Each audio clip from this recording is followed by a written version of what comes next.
Hello people, it is 4:49, about 63 degrees out, just another beautiful day, getting close to spring. It is Thursday and it's time for the workday recap. I'm headed home now.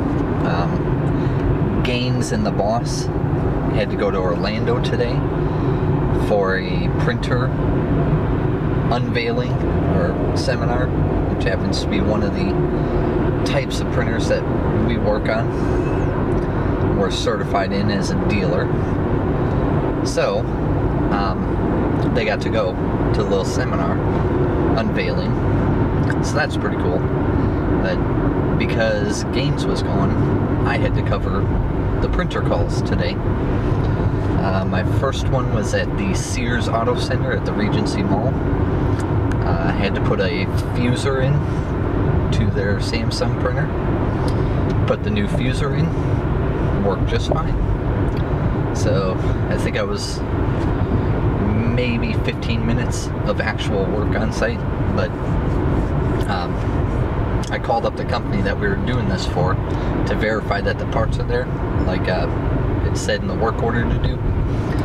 And the guy said, yes, the parts are showing up as delivered. So I go there. I got there about 9:30. Parts weren't there. They hadn't been delivered yet. So I called up the company that we were doing the job for again. And it's like, hey, what the heck? You told me that the parts were on site. And he says, oh, I'm sorry. I'm at home right now. I'm sick. First of all, it must be nice to be able to work from home. But basically he misread it. He thought that it said the parts were delivered, but they're on a truck to be delivered in transit. So I had to wait till exactly 10:30 for UPS to show up. But they did, and I got the parts in. 15 minutes of work. My second call was for Bank of New York, over off the south side. This was to install a formatter and firmware chip into a 4300 HP LaserJet. Very simple. However, when I installed that equipment and went to test it, it worked just fine printing a configuration page. But then once I hooked up the network and all those jobs that got queued because the printer was down,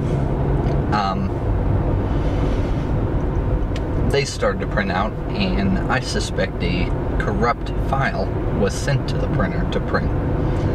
That's what was messing it up, because as soon as I plugged in that network, I got the same error, even though it worked just fine without the network plugged in. So what I ended up doing was taking that network card out, the JetDirect card, plugging it into another machine, letting it clear out that queue. And then I moved that JetDirect back to the original machine, the 4300, and tested it, and everything was good. So, yeah, so that's what I did for that call. My third call was way up on the northwest side for Volvo and Mac. Had to look at one of their label printers. This was at their warehouse, so those label printers are pretty important. Basically determined there's a line, a white line showing up on the labels, going all the way down it. So, the only thing that really could be is the print head. So basically what I did was took the print head out of the machine, wiped it off thoroughly, cleaned it, put it back in, tested, and there's still a white line. So I determined that it needs a new print head. And I told tech support this. Then the other issue where the labels were like feeding and then hesitating and not printing a label or skipping a label or doing whatever, just being very weird. Basically what that can be is the gap sensor or the feed sensor is messed up.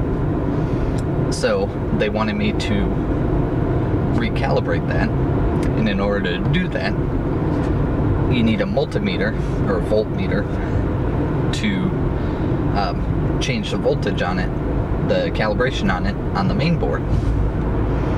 Now, nowhere in the work order did it say you might have to do that. So, tools required would be a multimeter.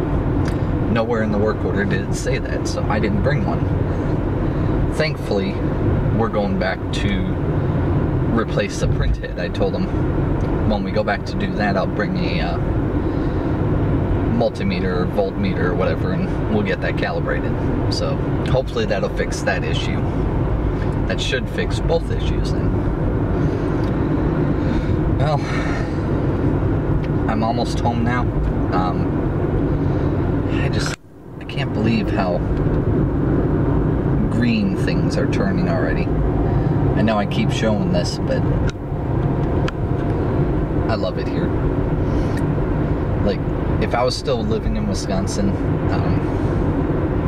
basically, I know I keep saying basically, I'm gonna stop doing that now. Springtime here happens probably a good 3 months before it does in Wisconsin. So I'm very fortunate here. It stays pretty mild. It gets chilly overnight, but it stays pretty mild the whole year. So that's good. But anyways, I'm almost home. Probably talk to you when I get home. If I don't, I'll talk to you tomorrow.